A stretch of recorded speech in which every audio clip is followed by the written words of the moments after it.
This happened in 2015 when I was 16 and still living in my hometown, a forgotten little beach town in the middle of nowhere that's so remote it's probably not even known by surrounding areas. Basically, there's 3 things you can do there as a teenager. Go to the movies, swim, or go to this pathetic little place called Miller's Fun Park.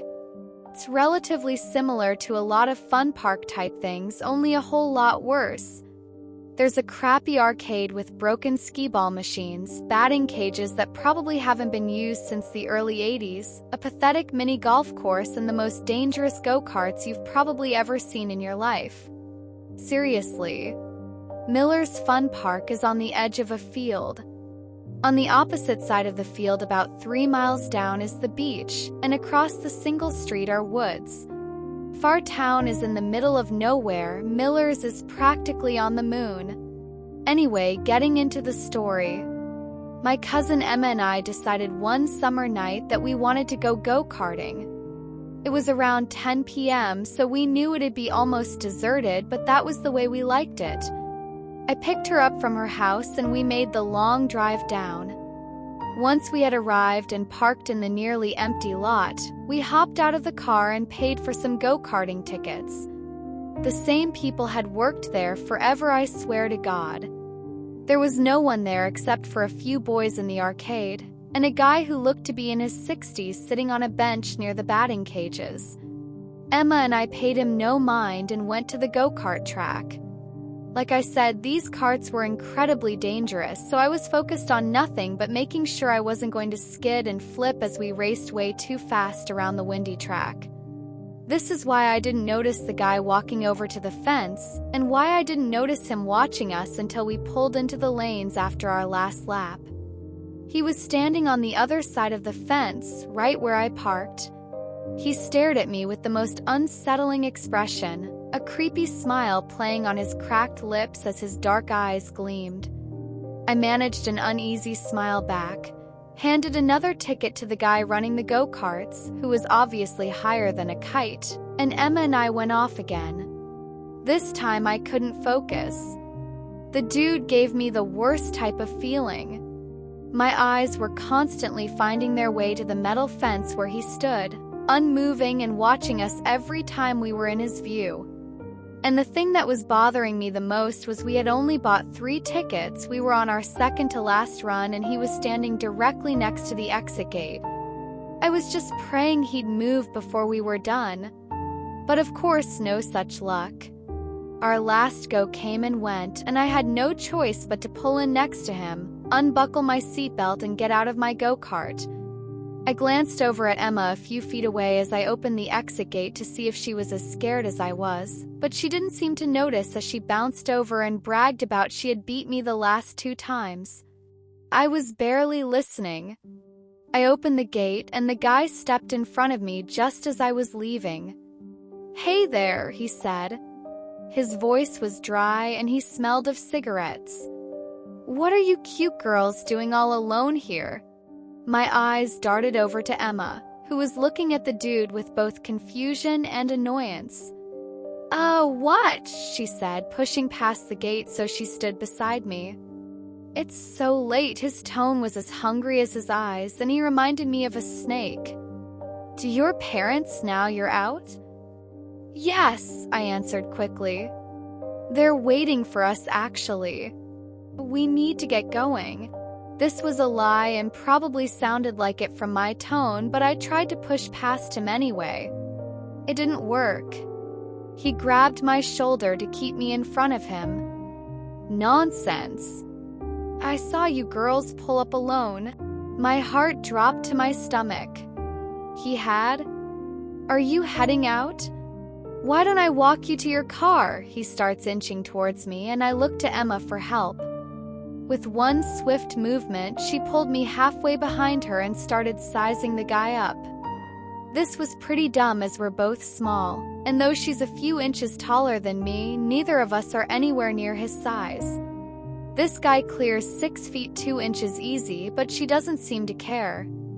"Actually, we were just headed to the arcade," she says harshly. "Her boyfriend is going to meet us here." I did have a boyfriend at the time, but he wasn't coming. He wasn't even in town. I knew she knew this. The guy's face immediately changes. His smile disappeared, and he was now glaring down at me with a look of annoyance in his eyes. I felt myself start to cower. "Boyfriend," he says roughly. Emma didn't give me time to say anything. She grabbed my arm and tugged me behind her into the arcade.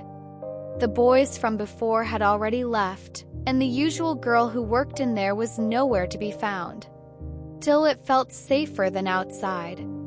We ran to the back and hid behind the claw machine. What the hell do we do?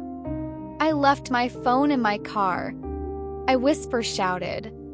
There was no way I was going out there alone, and the pothead go-kart guy had already disappeared into the small ticket shack. "I don't have mine either, I left it charging," she said, face-palming. "We're just going to have to make a run for it." "Are you crazy? He's probably waiting for us in the parking lot." "What about the guy who runs the go-karts? We could get him to walk us out," she said. I just shook my head. "He's as high as Mount Everest right now. I don't want to risk running all the way to the ticket stand for nothing." "Then we have no choice," she stood up, pulling me with her. "Let's go." I swallowed hard, wanting to cry. I'd never been that scared before. There was something so wrong about that guy. We made our way out of the arcade, looking around to see if he's nearby. Park was now absolutely deserted. Emma practically had to drag me to the exit. I was looking every direction every second, waiting for the guy to come out of the woods or something and pounce on us at any second. But he didn't. Everything was still. "Get your keys out," Emma instructed, and I pulled them from my pocket. We were about 20 feet from my car when I stopped dead in my tracks. "What?" she whispered. I stared at the car, keys in hand. I had never locked it. "I never locked the car, Emma." "What?" "I didn't lock it." "What if?" I trailed off, but she knew what I was saying. She started inching towards the car, and I grabbed her arm to stop her, but she pulled away. "I'm just going to peek." "If I say run, you run," her voice is quiet. I nodded shakily. She eventually made it close enough to see inside, but by the way she was squinting, I knew it was too dark to make anything out. My heart was beating out of my chest. What if he's in there? What if he jumps out, or what if we get in and he asphyxiates me like in the movies? All these thoughts almost drown out the unmistakable sound of shoes slamming against the pavement. My head whipped around instantly, and there he was, sprinting at us at full speed out of the woods. I screamed bloody murder and broke for the car, jiggling the handle as I realized I had locked it. Emma was already on the other side, screaming at me to unlock it. I fumbled with the keys but managed not to drop them as I unlocked the door, flung it open, and practically threw myself inside. I just managed to close the door when he was there, slamming his fists against the window and shouting incoherently. I was sobbing at this point and barely managed to lock the doors as he goes for the handle and yanks on it as hard as he can. Emma was screaming at me to go, and through my tears I shoved the key into the ignition and flew into reverse. He was still chasing us and yelling as I veered backwards out of the lot and turned as fast as I could while slamming on the gas. I was driving like I was still in a go-kart, but I didn't care. I could barely see the road through the flood of tears, and Emma had to grab the wheel several times to keep us from crashing before I regained some composure. Though obviously shaken up, she'd managed to keep her tears in and be the sane one out of the two of us as we drove at least 30 miles over the speed limit the whole way back to my house. We didn't tell either of our parents about this, and looking back I wish we had, because there was something seriously wrong with that guy. But we were too scared of what they might say or do. I think we thought they'd blame us somehow. So it stayed a secret between us, something even we didn't talk about until months after the horrifying encounter. Safe to say we never went back to Miller's Fun Park after that. I urge you all to be extremely careful when going out at night, and to the lunatic who tried to do God knows what to my cousin and I, let's never meet again.